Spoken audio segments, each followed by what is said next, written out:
कैसे हैं दोस्तों। उम्मीद करता हूँ खैर खैरियत से होंगे। आज की वीडियो बड़ी इंपॉर्टेंट है। रोमानिया वर्क परमिट को के न्यू रूल्स के बारे में कुछ बहुत बड़ी अपडेट्स आई हैं रोमानिया वर्क वीज़ा को लेकर और लॉन्ग स्टे वीज़ा को लेकर, न्यू वर्क परमिट अप्लाई करने को लेकर काफ़ी ज़्यादा चेंजेस हैं। आज की वीडियो में वो मैं कोशिश करूँगा कि तफसील आप लोगों तक सारी आप लोगों के सामने रखूँ। वीडियो को कंप्लीट वॉच करें ताकि सारी इन्फॉर्मेशन आप लोगों को प्रॉपर मिल जाए।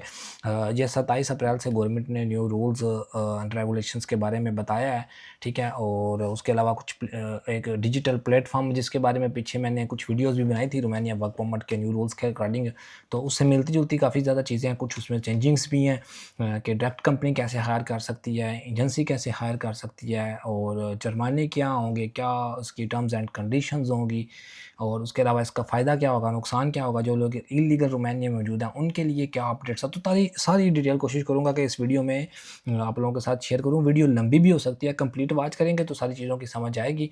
और दोस्तों अभी ये कानून नया-नया आया है, इसमें मज़ीद भी चेंजिंग आ सकती हैं। जैसे-जैसे चेंजिंग या अपडेट्स आई वो भी आप लोगों के साथ शेयर करेंगे। सबसे पहले हम बात करेंगे रोमानिया में जो प्लेटफ़ॉर्म का दोस्तों उन्होंने अनाउंस किया था, उसको ऑफ़िशियली अब प्रॉपर उन्होंने कहा है कि ये अगस्त से इम्प्लीमेंट होगा, लेकिन जो टर्म्स एंड कंडीशंस हैं वो उन्होंने सामने रख दी हैं।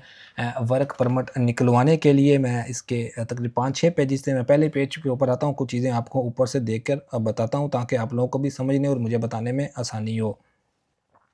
ठीक है दोस्तों, इलेक्ट्रॉनिक प्लेटफॉर्म था working Romania dot government dot R O, जिसके ऊपर आजरों की रजिस्ट्रेशन होगी और जो रिक्रूटिंग एजेंसी हैं उनकी रजिस्ट्रेशन होगी और जो बंदा आएगा उसकी भी प्रॉपर रजिस्ट्रेशन करेंगे, या जो बंदा रोमानिया में काम कर रहा होगा, मतलब वीज़ा ला के रोमानिया पहुंच गया तो उसकी भी इसके ऊपर प्रॉपर रजिस्ट्रेशन होगी।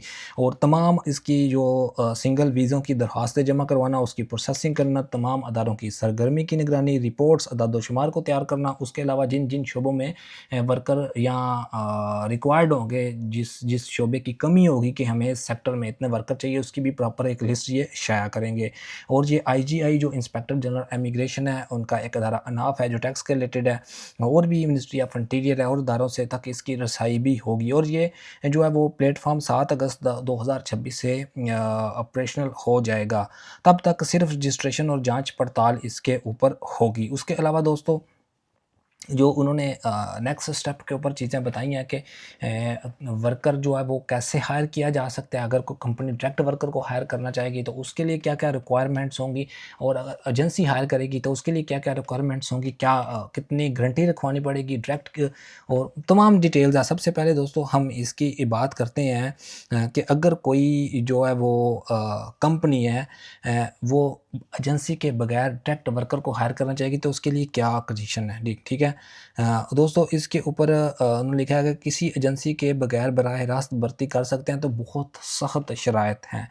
कम से कम 24 महीने मुसलसल उस कंपनी ने काम किया और जो वर्कर को डायरेक्ट हायर करना चाह रही है। उसके अलावा पिछले साल में कम से कम प्लास 50 उसके पास मुलाज़मीन हो और 1000 यूरो की गैर मुल्की वर्कर की माली ज़मानत भी वो जमा करवाएगी।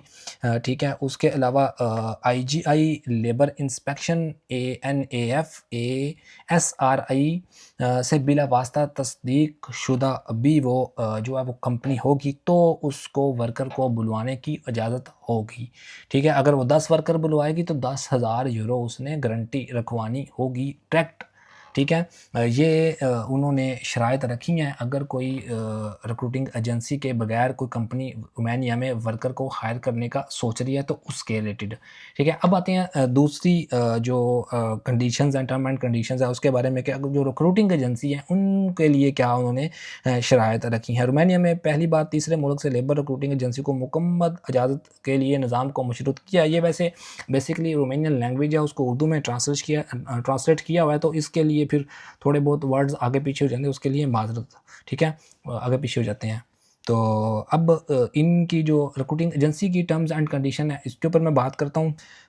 250 तक तैनात कारकुनों के लिए 75,000 यूरो की माली जो है वो ज़मानत जमा करवानी होगी। मतलब अगर कोई रिक्रूटिंग एजेंसी 250 की डिमांड उनके पास है, 250 वर्कर वो हायर करना चाह रहे हैं एशियन कंट्री से, नॉन यूरोपियन कंट्री से, तो उनको 75,000 यूरो की गारंटी रखवानी होगी। दोबारा सुन लें, 250 वर्क परमिट के ऊपर 75,000 यूरो की गारंटी है, ठीक है। और अगर वो 250 प्लस मतलब कहते हैं हमने 500 निकलवाना है, तो पहले 250 के ऊपर 75,000 है, और जो उसके बाद 250 होगा उसके ऊपर फिर 50,000 यूरो मज़ीद भी उनको जमा करवाने पड़ेंगे। मतलब तकरीबन आप 75 और 50 1,25,000 यूरो आपको जमा करवाने होंगे, तो फिर आप 500 बंदे के परमिट की डिमांड निकलवा सकते हैं, या 500 बंदे का वर्क परमिट गवर्नमेंट से इशू करवा सकती है कोई भी रिक्रूटिंग एजेंसी, ठीक है। उसके अलावा जो रिक्रूटिंग एजेंसी है, कानूनी नुमाइंदे या एसोसिएट्स या शेयर होल्डर वो यूरोपियन सिटीज़न हों, लाजमी यूरोपियन सिटीज़न हों, ठीक है। तब ही वो ये सारा मामला सर अंजाम दे सकते हैं। उसके अलावा इनका जो है वो दोस्तों पिछले 3 सालों में मिनिस्ट्री ऑफ फ्रंटियर अनाफ और इनमें किसी किस्म का इनका गलत किस्म का रिकॉर्ड भी नहीं होना चाहिए, ये इन्होंने लिखा है, ठीक है। उसके अलावा एक जो मेन चीज़ मुझे इसमें लगी है, गैर मुल्की कारकुनों से कमीशन या फ़ीस नहीं ले सकती, इनसे किसी किस्म की गारंटी या डिपॉज़िट की दरख्वास्त भी नहीं कर सकती। बेसिकली उन्होंने वर्कर को प्रोटेक्ट करने की दोस्तों कोशिश की है, एक तो ये। और नेक्स्ट चीज़ के ऊपर हम आते हैं, जिसमें फिर प्रॉपर उन्होंने वही लिखा हुआ है कि जो गवर्नमेंट का प्लेटफॉर्म है उसके ऊपर तमाम डिटेल्स मेंशन होगी। और उसके अलावा हम आते हैं फ़ीस भी दोस्तों उन्होंने बढ़ा दी है, जो है वो तकरीबन आलमोस्ट 300 यूरो तक जो है वो फ़ीस कर दिया, पहले 140 यूरो थी। और उसके अलावा इसमें कुछ डिटेल्स मज़ीद लिखी हुई हैं। हाँ, अगर कोई वर्कर किसी कंपनी के साथ काम करता है तो वो 6 महीने से पहले उसको छोड़ नहीं सकता। एक चीज़ सूरत में वो छोड़ सकता है, अगर वो उसके साथ इंतहाई बुरा रवैया रखता है, ये मेंशन किया हुआ है उन्होंने इस चीज़ के ऊपर। पहले 6 महीनों में आजर को तब्दील नहीं कर सकते। आजर के साथ आगे ब्रैकेट देके आजर के साथ संगीन बदसलूकी के इस तरह के मतलब अगर वो इन संगीन बदसलूकी करता है, इंतहाई बैड बिहेवियर है, तो फिर आप उसको छोड़ सकते हैं। अदरवाइज़ 6 महीने तक आप अपना एम्प्लॉयर तब्दील नहीं कर सकते। तो ये भी एक अपडेट थी। उसके अलावा क़याम की मुद्दत ख़त्म होने पर रोमानिया छोड़ना ज़रूरी है। 60 दिनों के अंदर हकीकी रहायशी पते का ऐलान करना और माली ज़मानतें के अखराजात आजर को मतलब वो दोबारा लिखा हुआ है कि 1000 यूरो उसने वो जो है वो गारंटी रखवानी है। अगर एजेंसी होगी तो एजेंसी को 250 कारकुनों को 75,000 यूरो।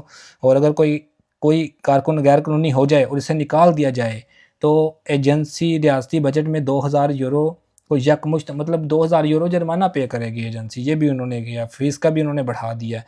उसके अलावा एक और उन्होंने जो वीज़ा कैटेगरी है डी कैटेगरी का लॉन्ग स्टे वीज़ा होता है रोमानिया का, ऐसे भी ऑल वर्ड डी होता है, लेकिन उन्होंने जो आगे स्लैश डाल के AM1 और AM2 रखा है, जिसमें सीजनल और नॉन सीजनल वीज़े होते हैं, हाईली क्वालिफाइड होते हैं। और इसमें एक में उन्होंने जो IGI से अप्रूवल आता है उसकी भी शराइत उन्होंने दोस्तों ख़त्म कर दी है। नेक्स्ट दोस्तों उन्होंने बायोमेट्रिक की डिटेल्स रखी हैं। हाँ, एक और चीज़ इसमें मैं मेंशन करता जाऊँ बायोमेट्रिक का बताने से पहले, जो कोई गैर कानूनी वर्कर पकड़ा जाएगा उसको 25,000 से 40,000 लीव तक जुर्माना भी होगा।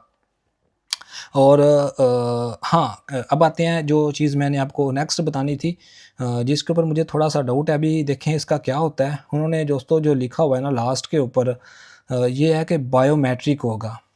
लॉन्ग स्टे वीज़ा के लिए पहले बायोमेट्रिक नहीं है। अब उन्होंने पिक्चर तो हर पहले भी लेते हैं, उन्होंने लिखा हुआ है कि तवील क़याम के वीज़े के लिए जमा कराया गया बायोमेट्रिक डाटा, जिसमें 3/4 की तस्वीर प्लस तमाम मतलब 10 आपकी जो 10 फिंगर्स हैं, इनके फिंगरप्रिंट्स भी होंगे। हाँ, 12 साल से छोटे बच्चे के नहीं होंगे, लेकिन होंगे जिनसे ऊपर, हाँ, उस 12 साल से कम उम्र के बच्चे के, और या फिर जो डिप्लोमेटिक पासपोर्ट होंगे उनके, या रियासती वज़ाइफ मुमताज़ शख्सियत के नहीं होंगे। लेकिन इसके अलावा तमाम जो लॉन्ग स्टे की वीज़ा की एप्लीकेशंस देंगे उनकी पिक्चर्स विद फिंगरप्रिंट्स भी लिए जाएंगे। तो ये मोटी-मोटी अपडेट थी। उसके अलावा लास्ट उन्होंने जो लोग रोमानिया में मुकीम है, रोमानिया में लीगल एंटर हुए हैं, उन लोगों के लिए भी उन्होंने दोस्तों कुछ अपडेट्स रखी हैं। वो ये हैं कि वो लीगल कैसे हो सकते हैं, ठीक है, उनको क्या करना चाहिए। उसके लिए उन्होंने 31 दिसंबर तक जो है वो डेडलाइन रखी है। इसकी ऊपर मैं फिर एक नई वीडियो बनाता हूँ कि उनके लिए क्या-क्या इम्प्लीमेंट है, कौन-कौन लोग उस तरह लीगल हो सकते हैं, स्टार्ट कैसे करेंगे, क्या प्रोसीड होगा, उसका भी प्रॉपर उन्होंने एक प्लेटफॉर्म इशू किया है,